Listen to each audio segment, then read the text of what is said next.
Hi, I'm Nicole Roberts-Jones, and welcome to The Fierce Files. Now, what I know for sure is that one of life's greatest gifts will meet you when you go after your more. And so here is why I share with you thought-provoking insight and behind-the-curtain conversations with women who have reached the pinnacle of success because they went after their more. Now, I really want you to get this. One idea from these episodes can make a remarkable difference, not just in your career, but in your life. And I want to make sure you join the conversation in our Facebook group. So go to findyourfiercemovement.com. Now grab your pen and get ready for today's session of The Fierce Files. We are replaying some of our favorite episodes from season 1 and 2. So take a listen to this episode and then mark your calendars for our season 3 premiere on Wednesday, September 4th. All right, welcome to this episode of The Fierce Files. And today, and I think I probably say this every episode, but this one is extra special because today I'm introducing you to one of my Boston girlfriends. Her name is Kristen L. Pope.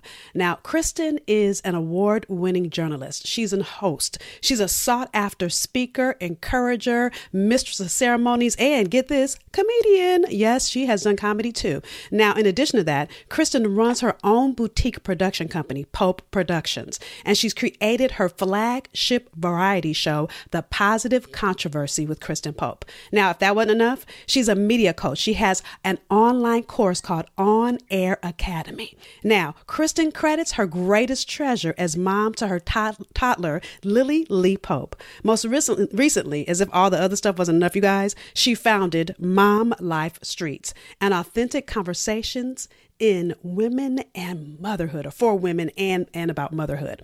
So when she's not working, she's spending time with her husband, Richard, and their daughter. Please help me welcome Miss Kristen. Hey, girl. Hey, girl. Hi, Fierce Files listeners. Thank you for that amazing intro, Nicole. Well, let me tell you, I was trying to figure out how I was going to fit it all in. And here's the thing I absolutely love about you, Kristen, is you get to one pinnacle. And yes, I'm going right in because this girl, I mean, when I first met you, your energy is infectious and it doesn't shift. I mean, we go to dinner a lot and she'll walk in a restaurant and the whole restaurant stops. And it's more than just her outer beauty. It's her inner beauty that it just oozes out of your pores and you can't help it. Right. And the thing I love about you even more than that, and yes, I'm bragging on you, is that you don't stop at one accomplishment. There's more and more and more you do. So tell us a little bit about, every time you get this rumble, every time you get this idea, this inkling for that more, tell us about how you are able to push through and persist and do that next. Okay, can I just love on you? I love you so much. And I'm so, you have made my time in Boston. I have to sidebar, y'all. She's made my time in Boston home. Nicole is my sister, and I love her so much. Oh, I love you too, girl. So it's interesting that you say that. I recently thought about, entering into endeavors and endeavor after endeavor. Mm-hmm. And part of it is because I can't do anything halfway. I honestly think that some of the ideas that I have might I don't know if maybe they're fleeting ideas or they're just passion projects, and that's okay. And maybe they'll evolve into something more or not. But there's nothing that I can do halfway. I give my all. And so even if it was just a fleeting idea, then somehow I pour myself into it because that's just who I am. And even as you were just saying that, what just popped into my mind that I didn't say in your bio is even your whole notion of Kingdom's Daughters and pouring back into young women. I mean, this girl, I promise you, every time I see you, there's a new idea, and it's not just an idea. By the time I see you again, it's done. It's like, girl, when did you do that? Did you do that in between changing a diaper? Well, not diaper anymore, right? Or in between diapers, right? And between cooking dinner? And between being on stage or on the TV screen somewhere? No, you're right. That's when it happened. That's right. Exactly when it happened. So for you, Kristen, you could have stopped at one. You could have stopped at just being a journalist. Just being a journalist is everyone else's 100%. But yet you knew there was more. So let me ask you, every time you say yes to your next, what do you have to give up or let go to say yes to it? I have learned now that I have to give up some level of controlling it and allow it to be what it needs to be. I have to give up some time, maybe with my family. That's honest. There may be a sacrifice there, and maybe some time in another area. But I feel like I guess I'm always focused on what I gain. And what I'm gaining is new life in another area. What I'm gaining is a new cultivation of something that God has put inside of me. And the thing that resonates with me and you the most is God, is this whole, living into the highest and best version of who you were created to be, right? Yes. And tell, just talk to the ladies about that, because I know, one of the things that connected us quickly was this whole journey to be in our calling. We're going to stop here and take a quick commercial break, and we'll be back for more. Ladies, do you have your ticket for the 2019 Be the Answer 2-day intensive? Join me in Boston for an event filled with other women just like you on a mission for more. Whether that more is to get clear on how your intellectual property can and should produce your paycheck, to start your business alongside your big corporate job, or to generate more streams of income in your current business or anything in between, you need to be in the room. Log on to BeTheAnswerEvent.com and register.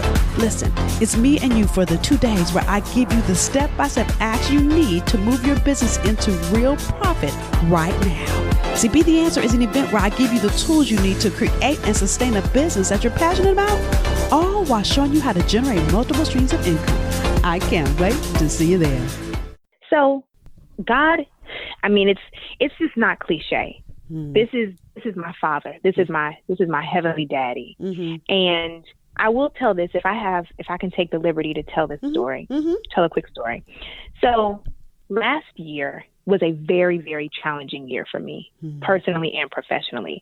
I started a really awesome job, the next level in my journalism career. And it was a temporary position, but when the door opened, I needed to walk into it because it literally was like the catapult to the next, next step. Yes. And so although it ended, in my opinion, prematurely, it was extremely purposeful. After it ended, I then had a very kind of severe bout of postpartum depression and anxiety. It was late because by that time my daughter was 1, and typically onsets like that happen soon after your children were born. Well, for me, it was late. And so this job ending, this postpartum depression, and by the time I got to the end of 2018, I was really in, I would say, kind of a place of needing to be rebuilt and to recalibrate what is going to be that next step. And so I started doing a lot of interviews at different media outlets, and I realized that I wanted more, and that the trajectory that I had in my mind was not exactly the same trajectory that God had in my mind. And he let me know that he was allowing me to go on these interviews to show me that I didn't really want that. Right. This isn't what I really wanted. What I really wanted was the ability to be a present mother, the ability to be a present wife, the ability to really own and fully step into, not halfway, but fully step into the gifts and the talents that God had called me to, and also the expertise that he's given me now in a 15-year career as a media broadcaster. He has given me a certain level of expertise that he's now charging me forward in. And so by the end of the year, I just said, you know what, God, I surrender. I fully surrender to what your idea for me is. And when I tell you, it feels like God has opened up the windows of heaven and is pouring out a blessing that I don't have room enough to receive. I don't know if I've ever been able to say that. Well, maybe I have. The year that I got pregnant, it was an amazing year. Pregnant, and we bought a house and just all this kind of stuff.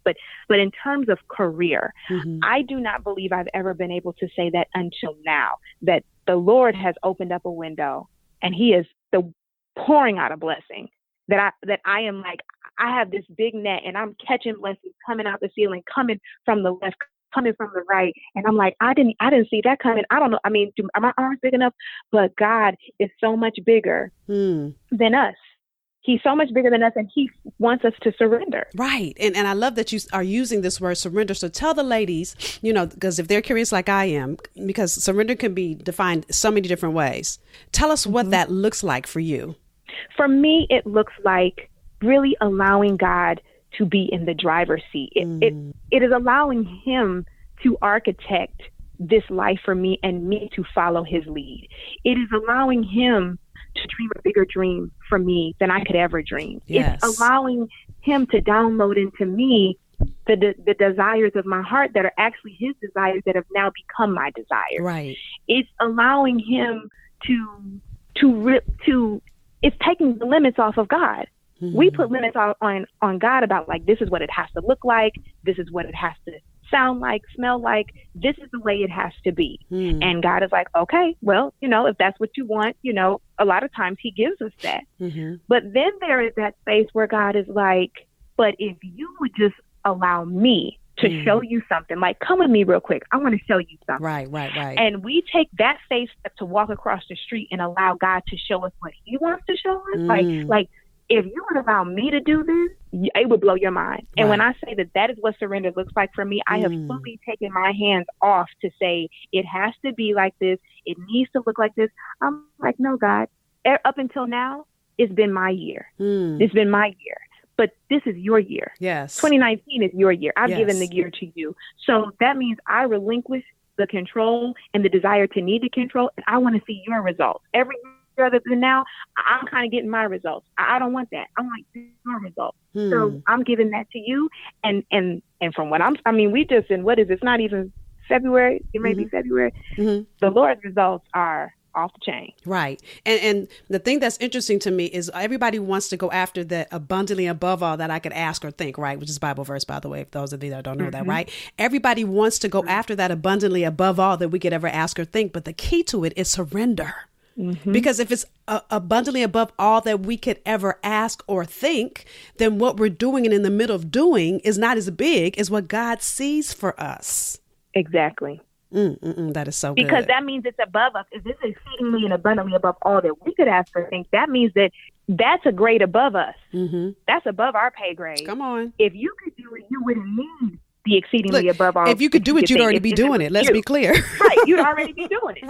Right. You would already be doing it if it was something that you could accomplish. But that more that you feel, that more that you see, that actually does require that extra level of faith to say, God, in order for me to ascend to where I see myself going, to where I feel myself, that thing, that more that you often talk about, Nicole, it will nag you, it will keep you up at night. And if you're, and on the other side, if you hold on to too much control, it'll torment you. Yep. Because you know that you're purpose for more, but somehow the where you are, the level that you are, and the more it's like, I can't get to it. Because you can't see how you get there. Because you can't see it. That place in between is called surrender. Right.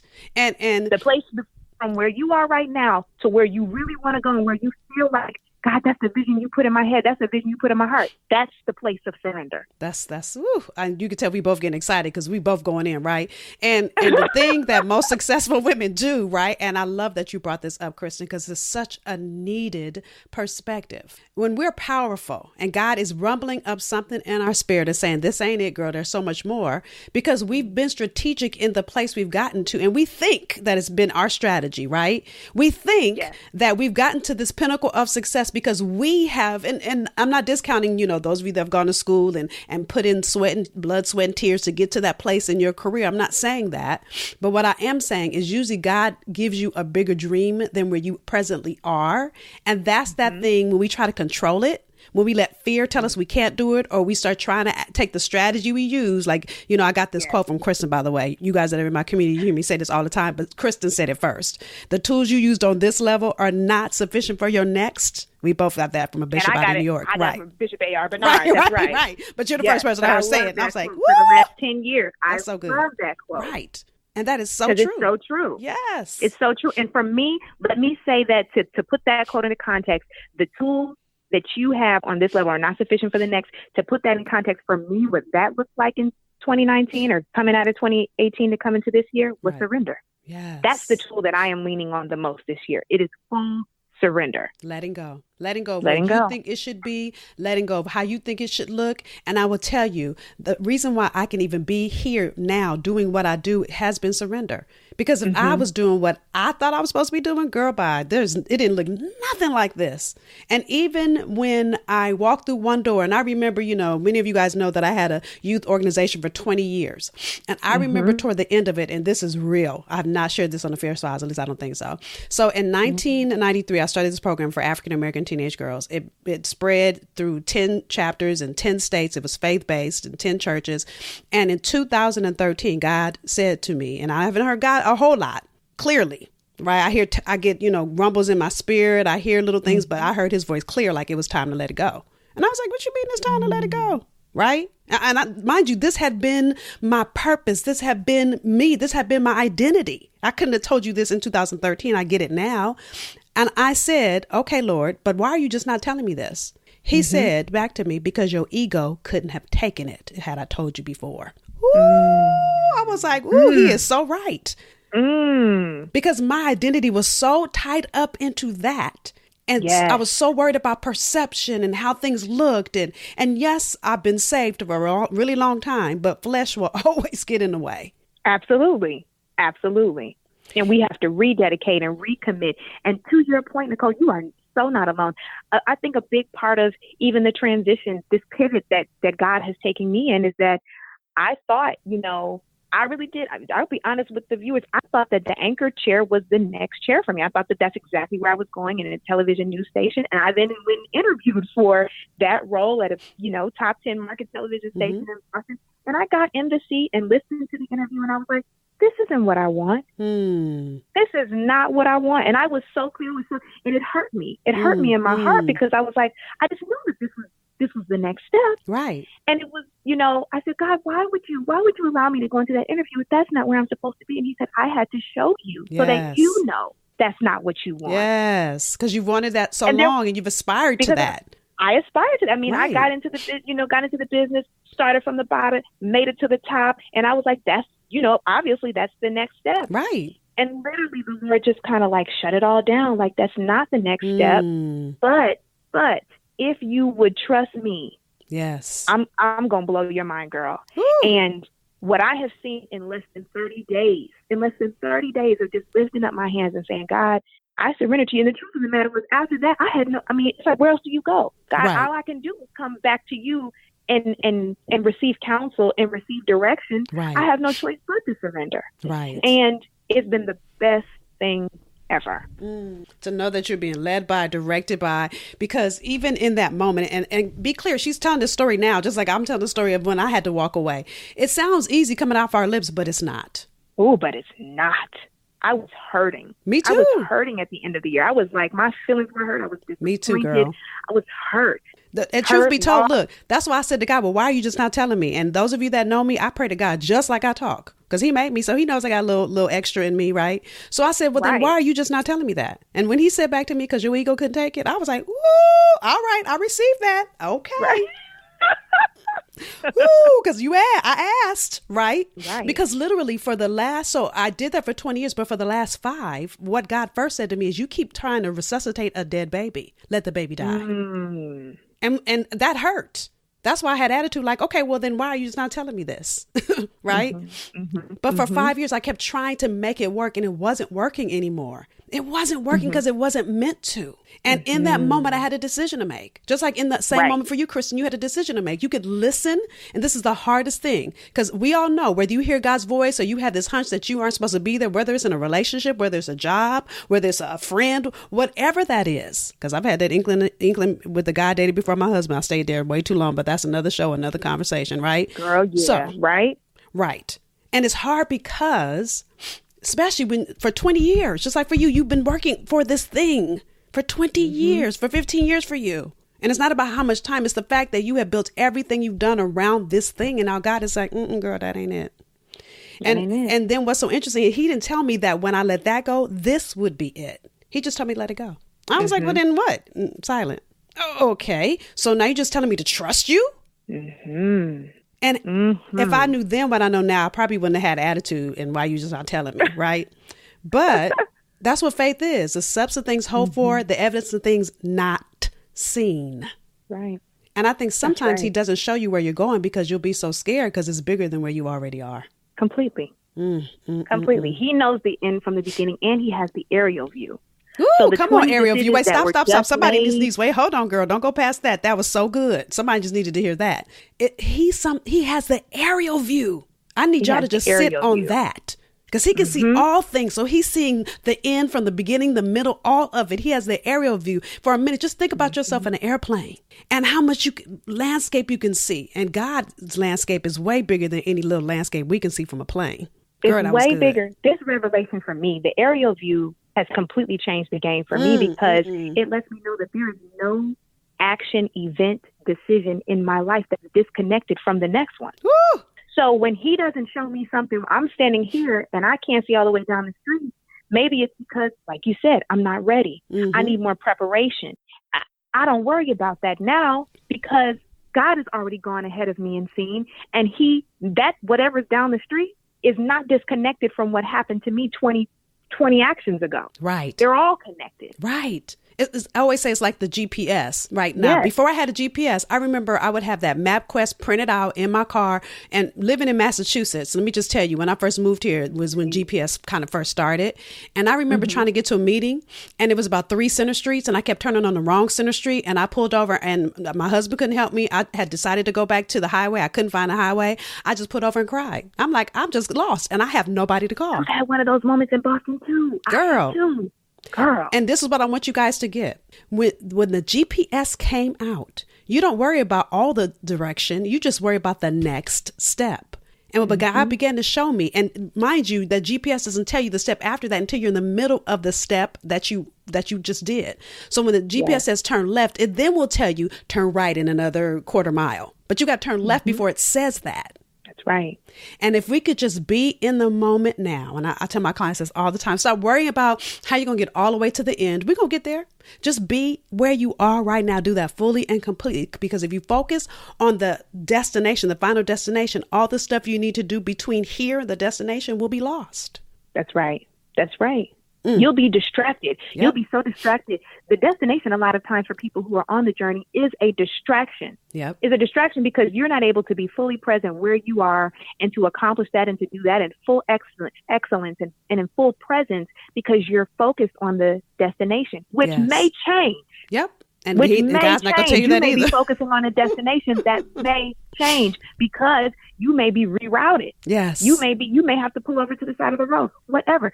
We are exactly what you said.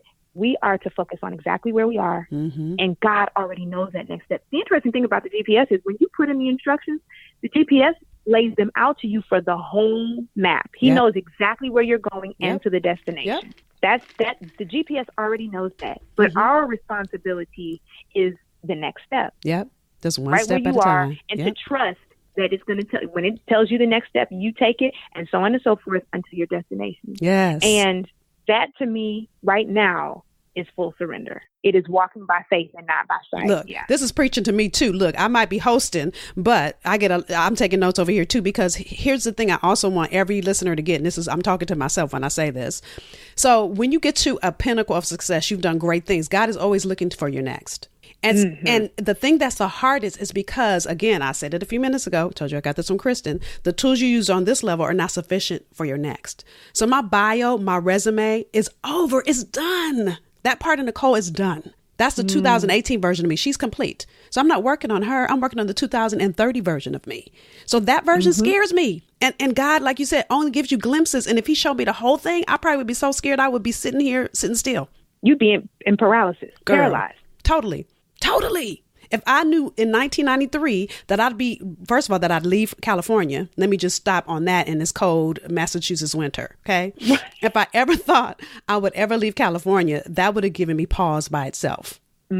Let alone all the things. I know God had to move me out of California to then tell me that just not even 10 years later, I moved in 1995. By 2013, God said, okay, baby, this is over. Bye. So I live in a whole nother state where all my friends aren't here, and you telling me to start over? And yet where I am now, I feel a rumbling of something great is going to happen again. And I'm scared. I'm being honest. I'm scared because I don't know what it is. I don't know what he gonna ask me to do, and I'm gonna do it because I've learned, especially after that. How come you just not telling me? And he told me because my ego couldn't take it. I'm like, Lord, let me keep my ego in check. I've been here with you before. I'm not gonna be that girl again. But it's still hard. And you have to tell yourself that. You have to tell the old you, like, you're not going to get in between me and what God has for me. Actually, you need to stay in the back because you don't know. You're not equipped to handle whatever God has taken me. Yep. So you got to chill back there. I can't worry about you right now. The present me and the me that I am becoming, that's where God is taking to the next level. Now y'all see why I love Kristen, right? Because she just went in, right? Oh my God, this conversation is so good. And listen, I know, knowing Kristen, we could be talking about this for the next 3 hours. So if you had to I know we will. So if you had to give the ladies that are listening 3 things they have to do, whether it's to surrender, whether it's to say yes to the next level, whatever you feel on your spirit that they need. If it's more than 3, we can do that too. What would you tell them, Kristen? Well, you all have heard it more than enough times, but the first is surrender. The first one is fully surrender, because we do that a little bit. You may surrender just a little bit, or surrender a piece of yourself, or I'll give God this access, or I'll give him that, or you surrender and you take it back. Like, it's like, God, I'm playing. No, fully surrender every day. Lay your life down at his feet and say, not my will, Lord, but yours be done. I want your results, not mine. The second thing is to let go of the outcome. That is really letting go of control. If you go and you do the work and you are so beholden to what it has to be or what the outcome has to look like, and you have, all of this control and let go of the outcome. Yeah. Let go of the outcome. The only way that you can see the exceedingly and abundantly above all that you can imagine or think is if you let go of the outcome, because your outcome will never be as big as what God can do. Come on. So that's number 2. Number 3, accountability. Accountability. I am so grateful for all of the accountability that I have in my life that has challenged me and pushed me to be a better me, but also to commit to the things that I say that I really want to do. Accountability for some people is scary because it means that you have to be vulnerable and transparent. Yep. I love to be vulnerable and transparent because that God can deal with the real me. I've heard the phrase said, or the cliche said a number of times, God can't bless who you pretend to be. Come on. God can't bless who you pretend to be. Somebody needs to tweet that. God can't bless who you pretend to be. So I need for him to see the real me. And then I need to surround myself with people that I can trust, who will then also say, Chris, you need to level up, or Chris, you could do this, or Chris, I love that you're doing that. Now do it this way. That's a built-in system that we should have. Right. Yeah. That's good. So ladies, you heard it. Kristen went all the way in. Number 1, fully surrender. Don't just put your toe in the water. You got to jump all the way in, right?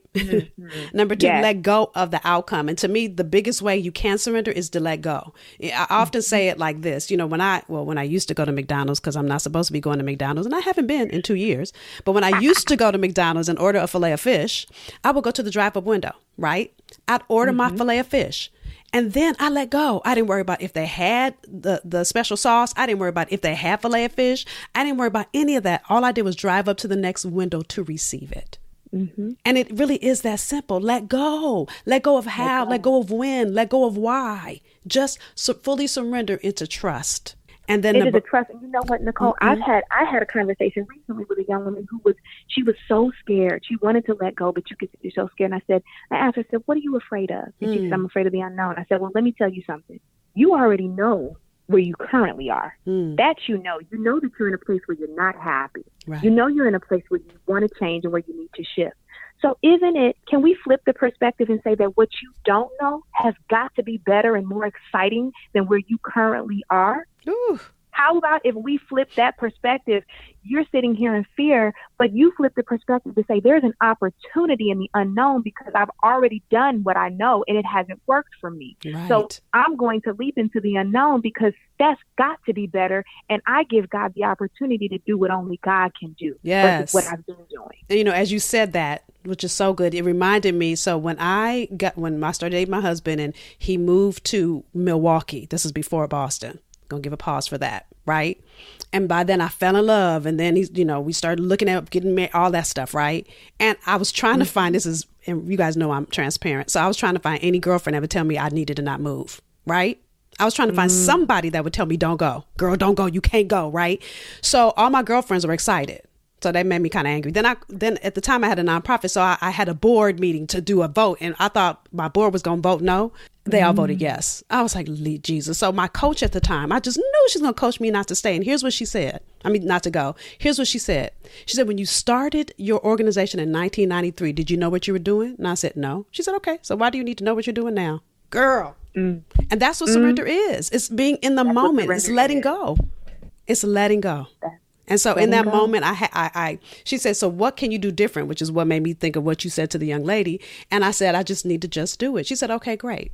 What symbol can you get? And I said, I can get a Nike swoosh and remind myself to just do it. So then that's when I pulled out a Nike swoosh. I had it on my then vision board. I have a new vision board now. And literally, I just kept looking at it every day and just do it. And some days just do it meant waking up and taking one step. Some days just doing it meant, okay, let me figure out how I can pack my apartment this week. I mean, so it's literally just taking one step every day. And over time, things begin to materialize in the middle of it, which leads to your number 3, accountability. Because without having a group of sister friends around you, because this journey can be lonely.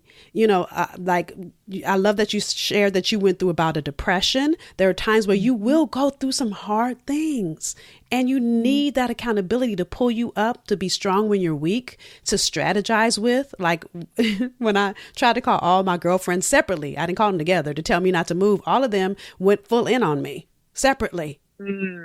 Right. I think it's so funny that you were exhausting. You were exhausting those girlfriends. Girl, like, I'm gonna find the I was one. trying to get find the one that somebody to tell me not to go. Tell me no. Because I was scared. What if it didn't work out? Yeah. And had I not moved, Daryl is my absolute best friend. I was scared because of all the men I had dated before, and I can go into that too. But I had to let go of all that too. So every great lessons, if you think about it, every great lesson that we both have learned has been in the middle of surrender and letting go. Yeah. That's so good. Thank you, Kristen, for everything. You know, I'm going to have you back because, girl, there's so much more she could talk about. But just... let's do a part 2. Girl, yes. You're so funny. Thank you for it. We will do a part 2. It's going to be later, though, because, you know, I got to have her back. Because she's thebomb.com. There's so many other things. I want to have you come back. Because look, now you're going to have me extra watching. Because I love to see God's handiwork. So we're going to have her come back after whatever God is doing materializes. So you guys could be firsthand and hear it all. Right. So thank you for always being transparent, for always saying yes, for pouring into so many of us, for all that you do as a mom, a wife, a great girlfriend, and for being the woman that holds a space that other people can go after. They're abundantly above all. I appreciate you. Thank you so much, Nicole. I appreciate you. Thank you for joining us for this episode of The Fierce Files. Now, I want you to walk away from these episodes with value, so grab your pen and answer either one or all 3 of these questions. Number 1, what was your greatest takeaway? Number 2, what would you do differently as a result of what you heard? So you may have heard something you've already heard before, or you may have learned something new. Either way, don't take the insight that was shared with you for granted. So commit to doing one thing different because of what you heard. Number 3, what was confirmation for you? What did you hear that confirmed you're on the right path? See, I want you to take a moment and celebrate you. Too often in our journey, we focus on what we're not doing and we forget to celebrate what we are doing. So what was something that showed you that you're headed in the right direction? Now, I want you to share your answers. Share your answer to either number 1, what was your greatest takeaway? Number 2, what would you do different? Or number 3, what was confirmation for you? And share it in our Facebook community. So go to findyourfiercemovement.com and use the hashtag FierceFiles. Now, each experience we encourage, support, and celebrate as a community. It allows us to expand in possibility and wisdom, in encouragement and love. Now, we've invited you into our community to deepen our journey with being the answer someone needs and in being committed to your next level. So until the next time, be extraordinary, be unapologetic, be bodaciously you, go and be fierce.